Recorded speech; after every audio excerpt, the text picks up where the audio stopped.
Industry గురించి ఏదో సందర్భంలో మాట్లాడుతూనే ఉన్నారు ఆలియా భట్.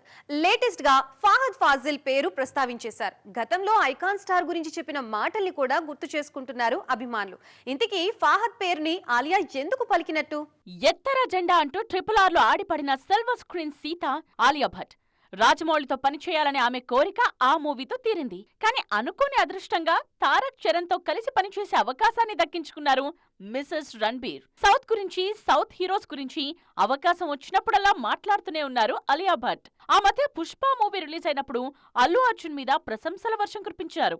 ఆయనతో పనిచేసే ఛాన్స్ వస్తే తాను రెడీగా ఉన్నానని హింట్ ఇచ్చారు. పుష్పరాజ్ మానియా అలాంటిది మరి. ఇప్పుడు మళ్ళీ మరో సౌత్ హీరో గురించి ప్రస్తావించారు ఆలియా.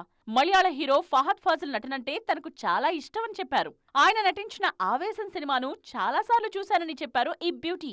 ఇప్పటికే క్రేజీ ప్రాజెక్ట్ కుదిరిన ప్రతిసారి నాయికగా ఆలియా పేరు వినిపిస్తూనే ఉంది. SSMB 29 లోనూ ఆలియా ఉండొచ్చనే టాక్ నడిచింది. అందులో లేరనే విషయం కన్ఫర్మ్ అయినా నియర్ ఫ్యూచర్ లో మాత్రం ఆల్ఫా లేడీ సౌత్ ప్రాజెక్ట్ పక్కా అనే ఇష్టంగా ఎదురుచూస్తున్నారు అభిమానులు.